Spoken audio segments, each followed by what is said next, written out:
नमस्कार, बहुत स्वागत है आपका। आप देख रहे हैं भाग्य चक्र और मैं हूं आपके साथ शैलेंद्र पांडे। एक बहुत विशेष तरह की समस्या आजकल बचपन से लेकर बुढ़ापे तक चल रही है और वो है आंखों की समस्या। किन ग्रहों की वजह से आंखों की रोशनी कम होती है, नज़र कमज़ोर होती है या आंखों की रोशनी चली जाती है, आज इस विषय पर बात करेंगे। कौन से ग्रह देते हैं आंखों की समस्या और क्या है इसको दूर करने के उपाय, ये जानेंगे।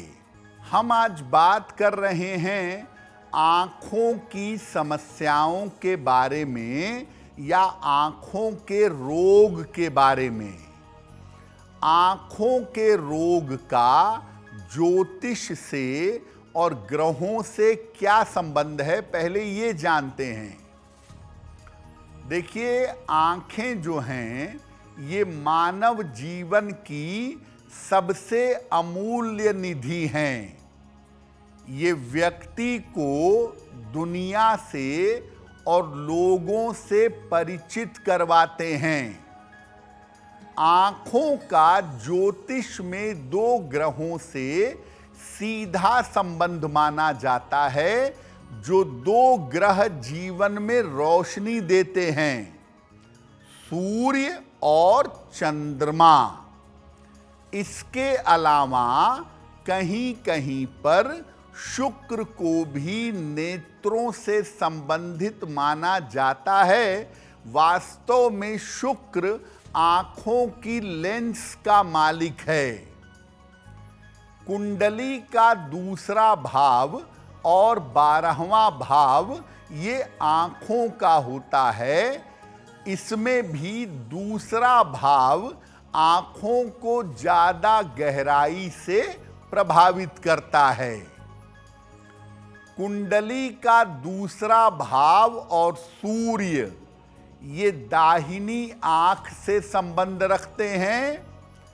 12वां भाव और चंद्रमा बाईं आंख से संबंध रखते हैं। यानी सूर्य और चंद्रमा प्रकाश के दो ग्रह और शुक्र, ये तीन ग्रह मिल करके मोटे तौर पर आपकी आंखों के बारे में और उसकी स्थिति के बारे में बताते हैं।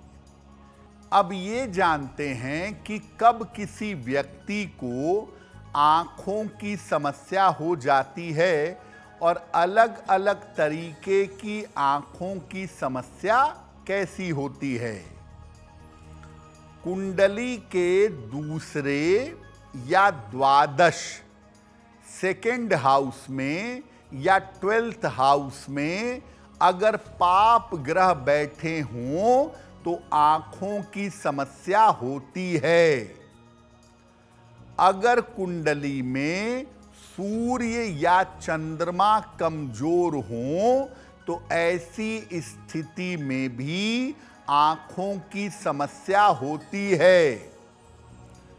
अगर कुंडली में शुक्र और सूर्य का संबंध बन गया तो इस संबंध की वजह से भी आंखें कमजोर होती हैं, नेत्र ज्योति कम हो जाती है। शुक्र अगर ज्यादा गड़बड़ हो, ज्यादा कमजोर हो तो कम उम्र से ही चश्मा लग जाता है और ऐसी स्थिति में एक आंख में दिक्कत ज्यादा होती है।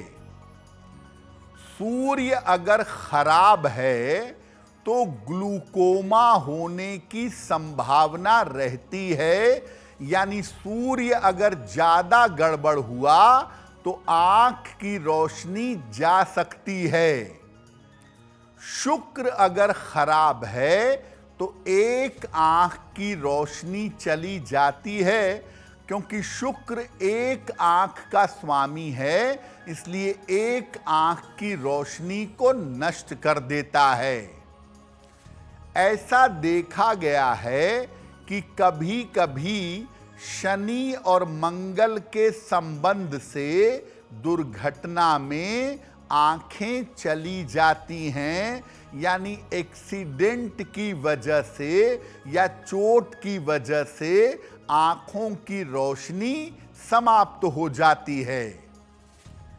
आंखों से अगर मंगल का संबंध हो तो ये आंखों की सर्जरी जरूर करवाता है, आंखों के ऑपरेशन होने की संभावना बन जाती है।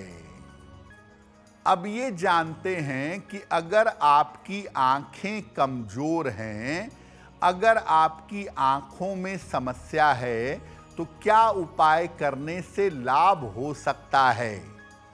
सबसे पहले डॉक्टर से संपर्क करिए और डॉक्टर जो परामर्श दे रहे हैं उसको मानिए और साथ में ज्योतिष के उपाय करिए।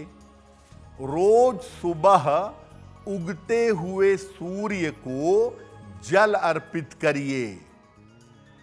कच्चे गाजर का और कच्ची सलाद का प्रयोग करिए।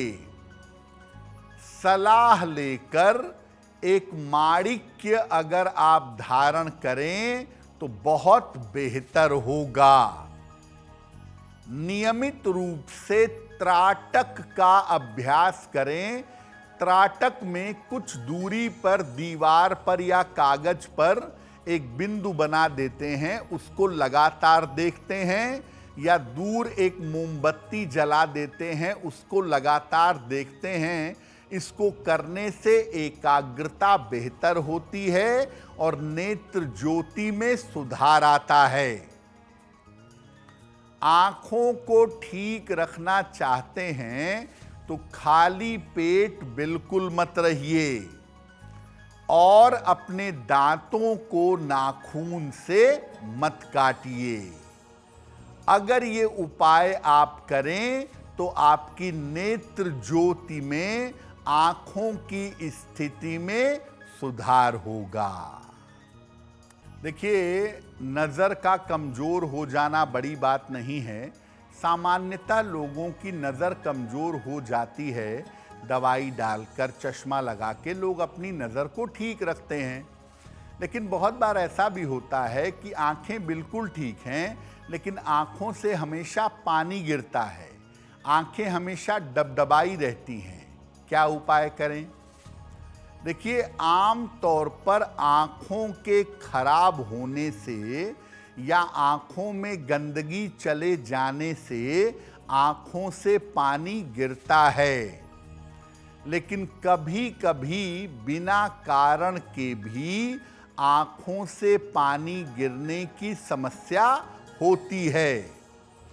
और आंखों से पानी उन लोगों के ज़्यादा गिरता है जिनकी कुंडली में शुक्र और सूर्य का किसी भी प्रकार का संबंध होता है। ऐसी स्थिति में आप इत्मीनान से किसी जगह बैठिए और अपनी आंखों से नाक के अगले हिस्से को देखने का प्रयास करिए। रोज सवेरे उगते हुए सूर्य को जल चढ़ाइए और नियमित रूप से कम सप्ताह में 2 बार सर में नारियल के तेल की मालिश करिए। अगर आप ऐसा नियमित रूप से करें तो आपके आंखों से धीरे धीरे पानी गिरना बंद हो जाएगा। कुछ लोगों का कहना है कि शरीर पर टैटू नहीं बनवाना चाहिए, टैटू बनवाने से जीवन में असफलता और अशुभता आती है। क्या ऐसा है? देखिए, लक्षण विज्ञान में, सामुद्रिक शास्त्र में आपके शरीर में छोटा सा तिल है, छोटा सा कटे फटे का निशान है, उसके हिसाब से भी आपके भाग्य को बताया जाता है। तो जब छोटा सा तिल आपके भाग्य पर असर डालता है तो बड़ा सा टैटू आपके शरीर पर असर जरूर डालेगा।